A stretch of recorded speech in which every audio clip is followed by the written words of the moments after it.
इस व्यवस्था के 4 आधार स्तंभ हैं। ये 4 स्तंभों के ऊपर टिकी हुई है। पहला आधार है इसका वेद, और दूसरा है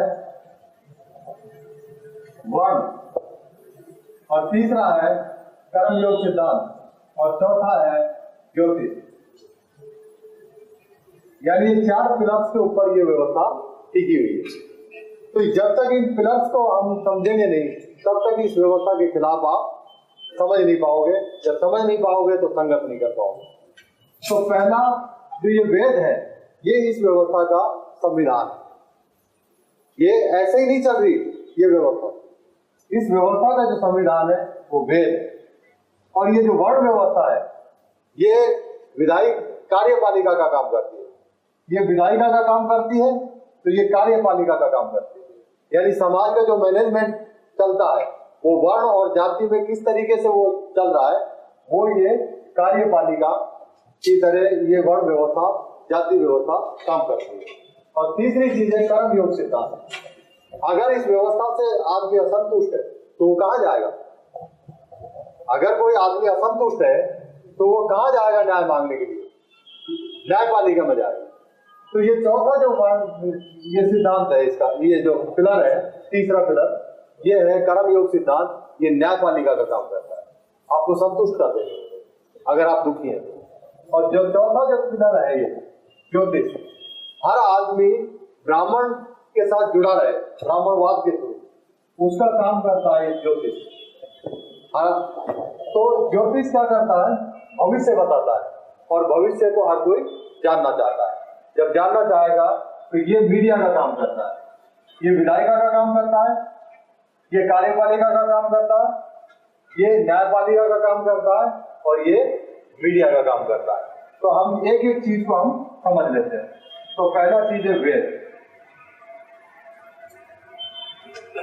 वेद हमारे हिसाब से, हमारे लिए, हमारे हित में बिल्कुल भी नहीं है, लेकिन फिर भी हम वेदों को एक पवित्र ग्रंथ मानते हैं, क्योंकि इसकी 4 विशेषताएं इन्होंने बनाकर रखी हैं। वेदों की 4 विशेषताएं। पहली विशेषता क्या है कि वेद पवित्र है। ये हमारे धर्म के सबसे पवित्र ग्रंथ है। और दूसरी विशेषता क्या है? दूसरी विशेषता है कि त्रुटिहीन है। इनके अंदर किसी प्रकार की कोई भी गलतियां नहीं है। और तीसरी विशेषता क्या है? ये अपरिवर्तनीय है। इनमें आप किसी भी प्रकार का परिवर्तन नहीं कर सकते। क्यों नहीं कर सकते? क्योंकि वेद अपुरुषीय है।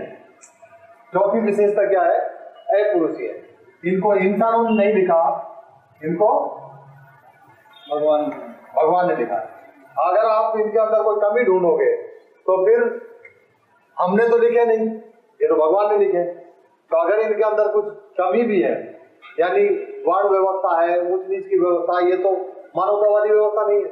अगर आप कोई सवाल भी खड़े करते हो तो उनके पास सीधा सवाल है कि हवाई किताबें हैं, सीधे भगवान ने लिखी है, हमने तो लिखी नहीं।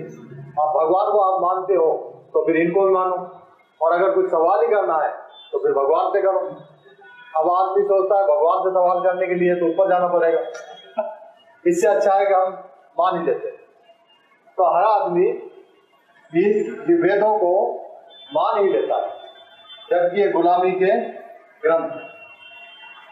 अब ये इसका सबसे मजबूत पिलर है। और दूसरा क्या है? वर्ण व्यवस्था। अब दूसरा पिलर है वर्ण। अब जो वर्ण व्यवस्था है, जो वर्ण है, वर्णों की 3 विशेषताएं।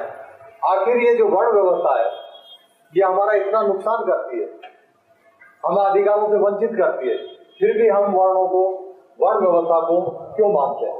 वर्ण और जाति की व्यवस्था को क्यों मानते हैं? क्यों मानते हैं? क्योंकि इसकी 3 विशेषता है। पहली विशेषता क्या है कि ब्राह्मण जाति भी और वर्ण भी, यानी ब्राह्मण जाति के नाम पर भी यूनाइट है और वर्ण के नाम पर भी यूनाइट है। लेकिन शूद्र जो है वो वर्ण एक है लेकिन जातियां अनेक है, यानी जातियों के आधार पर वो बटा हुआ है। जब बटे हुए लोगों की कोई ताकत होती नहीं है। दूसरी वर्ण व्यवस्था की दूसरी विशेषता क्या है कि ब्राह्मण जाति मानसिक परिणाम भौतिक, ये इस देश की सबसे बड़ी मानसिक बीमारी है। जाति व्यवस्था एक मानसिक बीमारी है। अगर आप जाति को नहीं मानते हो और इंटरकास्ट मैरिज करते हो तो क्या बच्चे पैदा नहीं होंगे? जरूर होंगे। लेकिन ये जो खड़ी व्यवस्था है ये कोलैप्स हो जाएगी।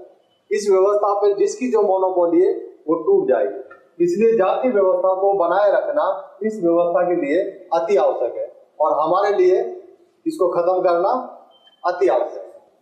यानी जाति की मानसिकता किस तरीके से है कि जाति एक मानसिक बीमारी है और इसके रिजल्ट भौतिक है। अब भौतिक रिजल्ट कैसे आते हैं?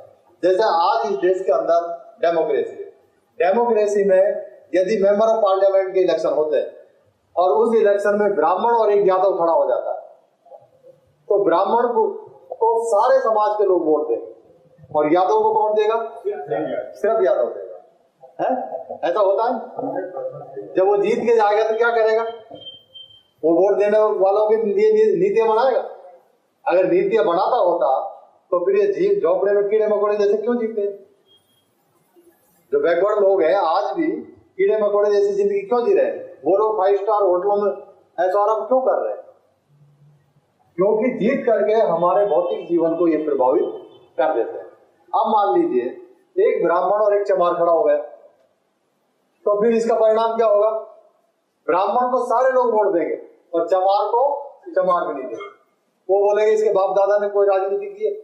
यानी उनका इतना ज्यादा मनोबल गिरा दिया गया है कि वो इलेक्शन में अगर खड़े भी हो गए तो वो समाज उस आदमी को वोट देने की भी हिम्मत नहीं कर सकता। ऐसी ये एक मानसिक बीमारी इस देश के अंदर है। जब तक ये जाति की मानसिक बीमारी इस देश के अंदर रहेगी तब तक ये देश का जो शूद्र वर्ण है, जिसको आज हम SC ST OBC या धर्म परिवर्तित माइनॉरिटी के नाम से जानते हैं, वो कभी भी सत्ता का मालिक नहीं हो सकता। अब तीसरी विशेषता क्या है? जातीयता का ढलान।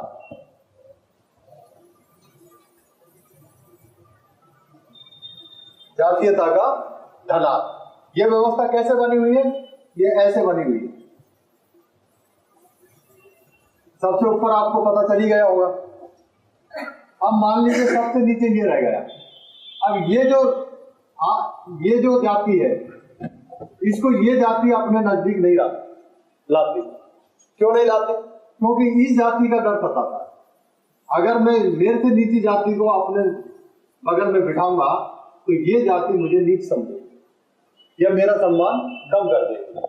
तो फिर ये जाति का आदमी, नीची जाति का आदमी अगर इसको जलेबी खिलाता है तो ऐसा लगता है इसकी जलेबी वो नहीं खाएगा, लेकिन ऊपर वाले के जूते खा जाएगा। ये ऐसी व्यवस्था, यानी ये ऊंच नीच की वजह से हम इसको अपना मेंटेन करते रहते हैं और ये व्यवस्था इस ऊंच नीच की वजह से इस देश के अंदर बनी हुई है। तो ये जातीयता का ढलान है। यानी ये जातीयता का जो ढलान है ये कंसिलेशन प्राइज देता है, आपको सांत्वना पुरस्कार देता है कि आप चिंता मत करो, कोई न कोई आपके नीचे कोई न कोई जाति है। अब मान लीजिए सबसे नीचे ये रह गया, हमारी जो सफाई वाली जाति कह सकते हैं, तो फिर वो क्या करेगी?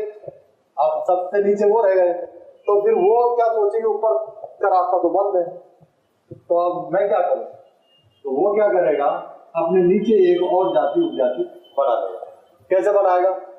मैं सुलभ शौचालय में टेबल पर बैठ करके काम करता हूं और तुम गली गली झाड़ू लगाते हो, इसलिए 6 इंच तुमसे ऊंचा। तो ये जातियों का इस तरीके से डेवलपमेंट होता रहता है और जितना इनका विभाजन होता रहेगा उतनी ताकत हमारी कमजोर होती रहेगी। तो ये जो वर्ण व्यवस्था है, जो ये कार्यपालिका का काम करती है, ये इसको जब तक आप ध्वस्त नहीं करोगे तब तक ज्यादा संभावना बनती नहीं है, हमारी ताकत में आने की।